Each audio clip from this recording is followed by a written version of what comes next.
Most important is family, friends, and just being healthy.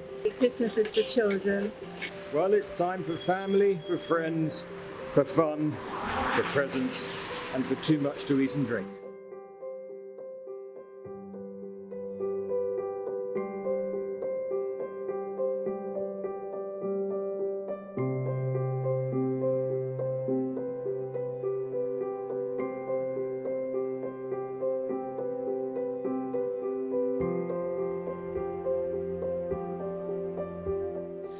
My name's Neville, I'm dad of Twyla.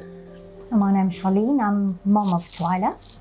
Twyla has a rare metabolic condition called congenital disorder of glycosylation, and it is life-limiting. It's where the sugar trees and the proteins don't combine in the correct manner, and in Twyla's case it's affected her brain where she suffers uncontrollable seizures.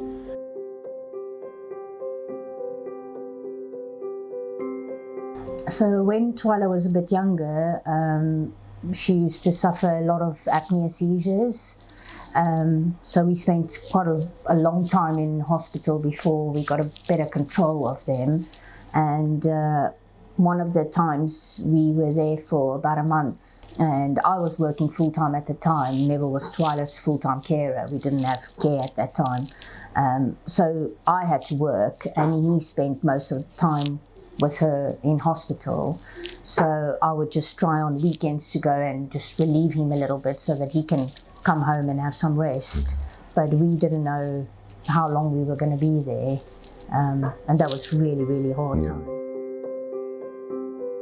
I'm Emily and I live with Ivy. So when Ivy was 2, she was taken into hospital and diagnosed with something called pulmonary hypertension as well as interstitial lung disease. It is a genetic mutation. For a while she was on full-time oxygen.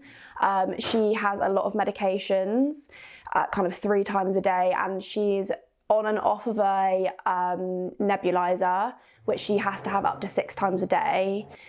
She gets very breathless, so she can't exactly take part in all the activities that a normal child would take part in.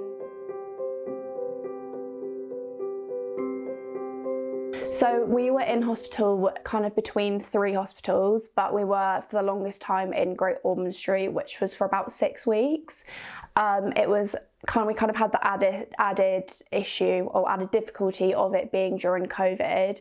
So we were very confined to our room. It was very isolating. People couldn't come and visit us.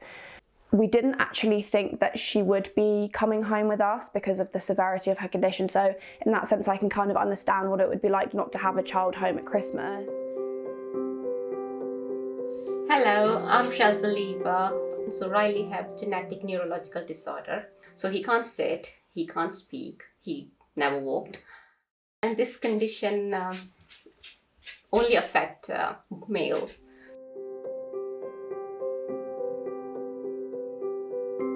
Hospital with us is like unpredictable. Day or night, anytime. Sometime I have to call the ambulance middle of the night, early in the morning, and you rush to the hospital straight away.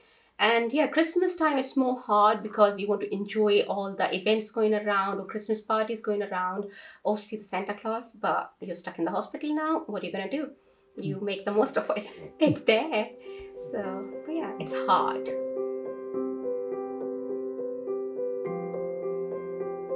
God, Riley was only 8 months old when I met Sarah first time. Riley's now 10.5 years old, and the support all these years, I mean, it was amazing. So yeah, I'm very grateful that this sort of service is available in my area.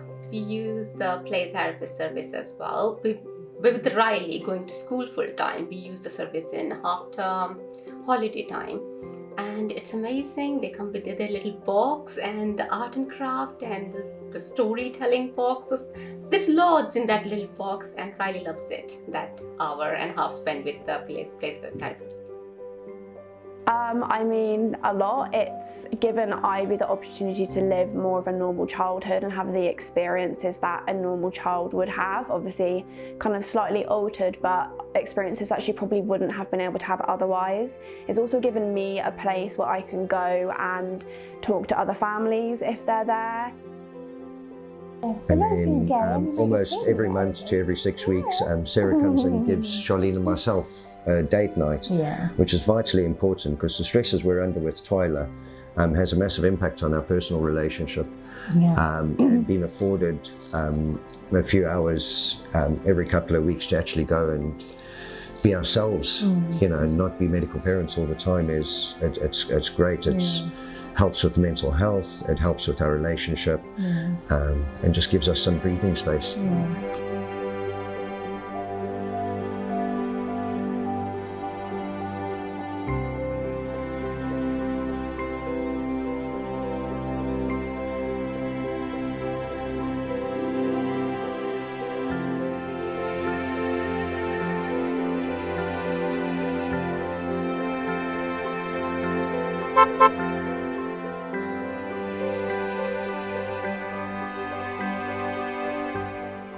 Every Christmas that we do have with her, we are so grateful for, and we're so happy that she can spend it at home rather than in hospital.